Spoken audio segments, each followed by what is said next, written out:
자, 유효 근무 일수 구하기에 대해서 살펴볼게요. 자, 오른쪽에 보시면은 설명이 좀 있어요. 한번 이거 읽어보면서 요구사항이 뭔지 찾아보겠습니다. 소처럼이라는 소대리가 있습니다. 요즘 세상에는 소처럼만 일한다고 해서 되는 건 아니죠. 하지만 이름이 소대리입니다. 회사에 출근해서 프로젝트에 참가한 일자는 불규칙하다고 합니다.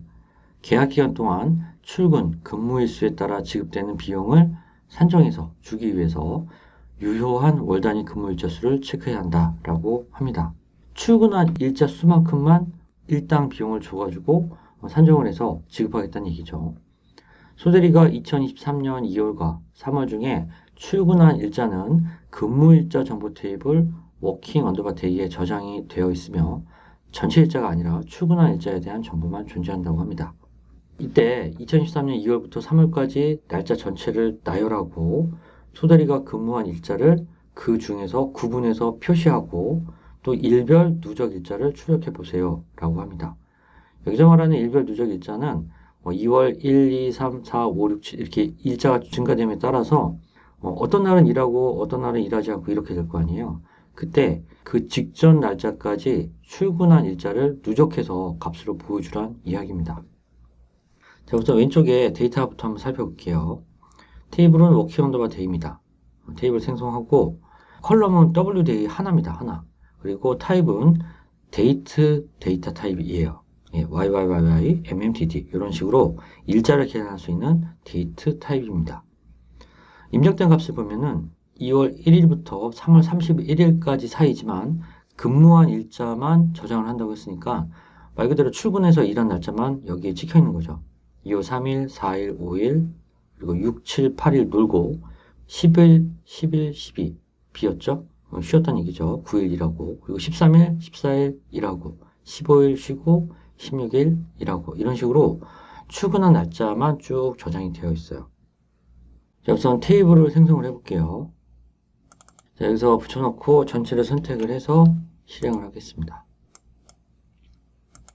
자, 그렇게 되면 왼쪽에 보시는 것처럼 워킹 언더바 데이라는 테이블이 만들어진 걸 볼 수가 있고요. 데이터를 보면 아까 전에 설명드렸던 내용과 동일합니다. 3월달, 2월달에 대한 정보가 쭉 들어가 있습니다. 자, 우선 레프트 조인을 통한 근무, 비근무 일자를 구별해 볼 수 있습니다.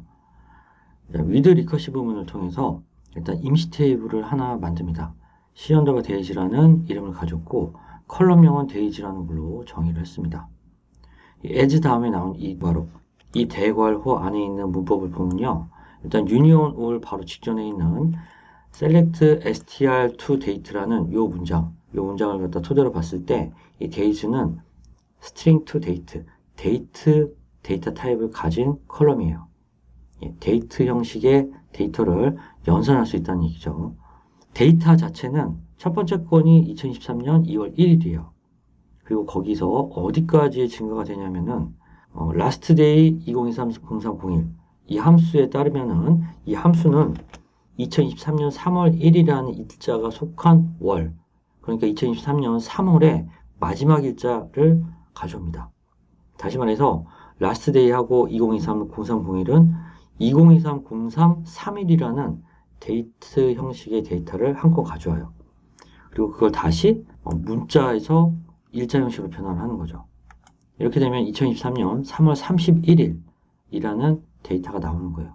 그것보다 현재 days라는 컬럼 값이 작다는 조건에 만족하는 동안 계속해서 하루씩을 더해 나가요. 더하기 인터벌 원데이라고 했죠. 시간 형식을 고려해서 더해 나가는 겁니다. 그렇기 때문에 2월 1, 2, 3, 4 하다가 마지막에 2월 27일, 2월 28일 다음 날짜는 2023년 3월 1일이 됩니다. 왜냐하면 데이트 형식으로 연산을 하고 있기 때문에 그래요. 자, 그리고 리커시브 이 문의 특성상 전체 데이터는 마지막에 기재한 2023년 3월 31일을 포함한 값까지 증가가 돼요. 즉 다시 말해서 이 안에 있는 노란 박스 안에 있는 데이터는 2023년 2월 1일부터 2023년 3월 31일까지의 데이터를 전부 다 하루 단위로 가지고 있는 테이블이 되는 거예요.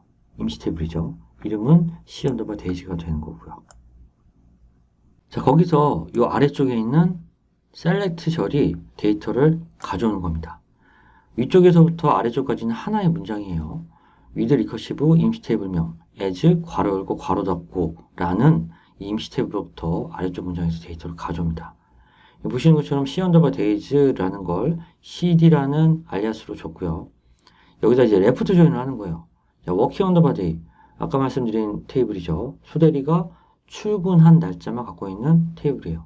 wd라는 걸로 알리아스를 줬고 여기서 이 wd라는 알리아스를 가진 이 테이블 안에 컬럼과 cdays라는 이 테이블의 안에 있는 이 days라는 컬럼, 이 days라는 컬럼은 똑같이 둘 다 데이트 타입이에요.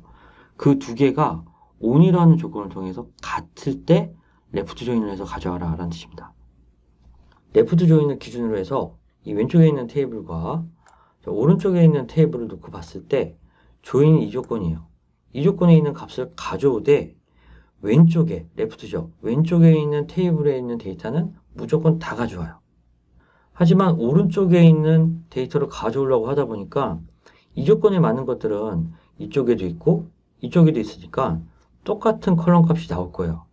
근데 cdays만 있고 workingday는 없는 값들 그런 경우에는 널로 가져오게 됩니다. 레프트 조인의 특징이죠. 라이트 조인은 그 반대고요. 그렇게 가져온 다음에 오더바이를 씌우게 되면은 이제 우리가 원하는 형식의 어떤 데이터 형태가 나올 거예요. 실행을 한번 해보겠습니다.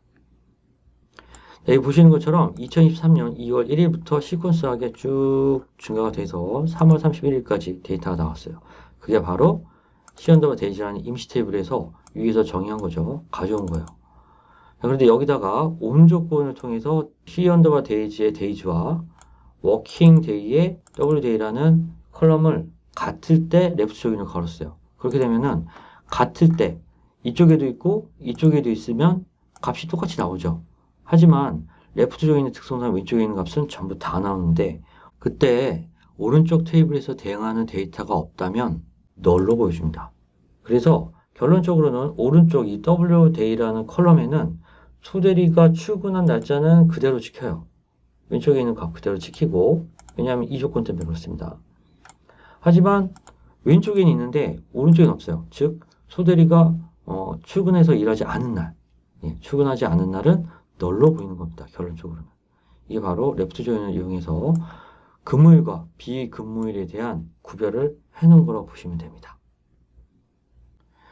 이번에는 레프트 조인을 통해서 근무, 비근무 일자를 조금 다른 방식으로 표현을 해볼게요.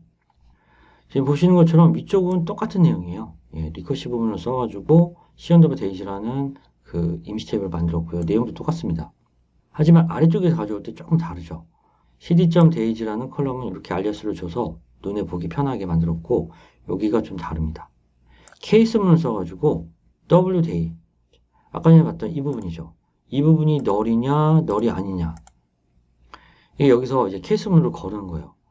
이 값이 널이면 비근무일 이 값이 난널이면 근무일이라고 한글로 보여주는 거예요. 그렇게 하면 뭔가 가시적으로 눈에 확 들어오겠죠. 아래쪽의 조건은 앞서 봤던 콜이와 동일합니다. 이걸 한번 실행을 해볼게요. 결과값은 유사하죠. 내용은 똑같습니다. 알리아스나 근무일 여부라는 헤더가 한글로 변했고 2월 1일, 2일 근무 안 했죠? 널로 나온 걸 비근무일이라는 한글 표현으로 바꾼 것 뿐입니다. 이걸로 바꾼 거예요. 그리고 값이 있다. 난널이죠. 난널일 때는 근무일로 바꾼 것 뿐입니다. 그래서 이렇게 보면은 아무래도 사람이 볼 때 눈에 더 가시적으로 들어올 수가 있겠죠. 자, 이번에는 유효 근무일수 누적 형식으로 구하기를 해볼게요. 유효 근무일수 누적 형식이라는 것은 이런 뜻입니다. 오늘이 만약에 프로젝트 한참 진행 중인 2월 25일이에요. 이 2월 25일을 기준으로 해서 2월 24일까지만 데이터를 봤을 때, 그 한 건만 봤을 때 2월 1일부터 2월 24일까지 소대리가 며칠을 근무하고 있는지를 레코드 한 건에서 알 수 있다고 하면 굉장히 편하겠죠. 하나의 컬럼을 잡아가지고 2월 1일, 2일, 3일이 증감에 따라서 소대리가 출근한 날짜에 대해서만 누적값으로 계속해서 내려간다고 하면은 쌓아간다고 하면은 바로 누적 형식으로 하루 단위로 해가지고 근무일자를 볼 수 있다는 거죠. 자, 보시는 바와 같이 위쪽의 쿼리는 동일합니다. 아래쪽에 있는 쿼리 중에서 from the rear 서브 쿼리도 두 번째 쿼리와 유사합니다.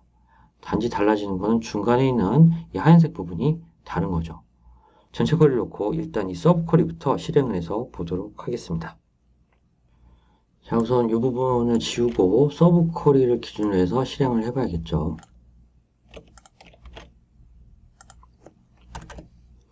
실행을 하게 되면 두 번째 쿼리 값과 유사한 결과가 나올 거예요. 2월 1일, 2일 일 안 했고요. 3일, 4일, 5일 일했고 6일 안 했고 이런 식으로 쭉 나가겠죠. 근데 그때 워크온이라는 컬럼을 하나 새로 만들어서 널일 때는 0으로, 한글이 아니라 숫자 0으로, 널이 아닐 때는 숫자 1로 정의를 합니다. 자, 이렇게 쭉 정의를 하고, 자, 이 상태에서 아까 전에 봤던 부분을 다시 추가를 해볼게요. sum이라는 거는 말 그대로 합하는데, 아래쪽에 보면 그룹 바이로 a.yy.mmt가 있어요. 이 a는 alias 요거에서 나온 거예요. 요 아래 하위 쿼리를 alias를 a를 줬어요. 그러니까 요 안에 있는 쿼리 중에서 어떤 특정 컬럼 값을 잡으려면은 여기 나와야겠죠. a.2. 연, 월, 일로 줘가지고 그룹 바이를 했어요. 그룹 바이 한 거에 대해서 sum을 하는 거죠. 그런데 데이터를 보면은 이걸로 그룹 바이를 했으면은 한 건에 대해서 그룹 바이를 했기 때문에 무조건 요거 더하고 요거 더하고 요거 더하고 전부 다 다르잖아요. 일자가. 다 이렇게 단순하게 숫자 그대로 나올 겁니다. 0, 0, 1, 1 이런 식으로. 그런데 아래쪽에 보면은 이런 게 있어요. sum 다음에 workon이라는 컬럼을 over오더바이라는 문법으로 다시 한번 가공을 했어요. 위쪽에 나온 이 sum 값, 이걸 갖다가 다시 한번 sum을 하는데 over오더바이 이런 식으로 가공을 하게 되면은 결과값이 이렇게 나옵니다. 두 번째 컬럼은 우리가 예상한 대로 연, 월, 일로 그룹 바이 했기 때문에 똑같습니다. 그냥 일반 컬럼하고 낱널이나 널이냐. 하지만 그걸 다시 오더바이라는 걸 가공을 하게 되면 이렇게 돼요. 0일 때는 0이고요. 또 0이 나오면 0입니다. 아래 1이 나오면 1이지만 네 번째부터는 값이 달라져요. 자, 1이 나왔는데 앞쪽에 있던 모든 숫자 0, 0, 1을 합쳐서 더해줘요. 그래서 2가 나옵니다. 앞쪽에 0, 0, 1, 1을 더해서 다시 여기다 더한 값이 여기 나옵니다. 즉 다시 말해서 누적이 되는 거예요. 결론적으로는. 0일 때는 그대로 3이 변동이 없다가 1이 된 순간 다시 4가 됩니다. 0일 때는 변동이 없다가 1이 되면 5가 됩니다. 누적이 된다는 얘기죠. 누적이. 바로 그 문법이 이 부분입니다. 그리고 이 부분은 반드시 그룹 바이를 해가지고 아래쪽에 처리를 해줘야 되는 거죠. 이게 바로 유효 근무일수 누적 형식으로 구한다는 의미가 되는 거죠. 그래서 맨 마지막에 가게 되면 3월 31일까지 나오겠죠. 30일과 31일은 일을 안 했어요. 그러니까 마지막 값, 여기 27일. 27일이 2023년 2월, 3월 동안 소대리가 출근해서 일한 실제 유효한 일자수예요. 예를 들었던 것처럼 2월 25일을 잠깐 찾아가 볼게요. 2월 25일을 찾아갔을 때 2월 24일 그 직전까지의 이 누적값을 보면은 프로젝트가 다 아직 안 끝났지만 2월 1일 프로젝트 시작한 일자부터 현재 2월 24일 현재까지는 12일을 근무를 하고 있었다는 걸 한눈에 볼 수가 있죠. 전체를 보지 않아도 이 한 레코드만 봐도 알 수가 있다는 얘기입니다. 이런 식으로 응용을 해서 누적값을 볼 수가 있습니다.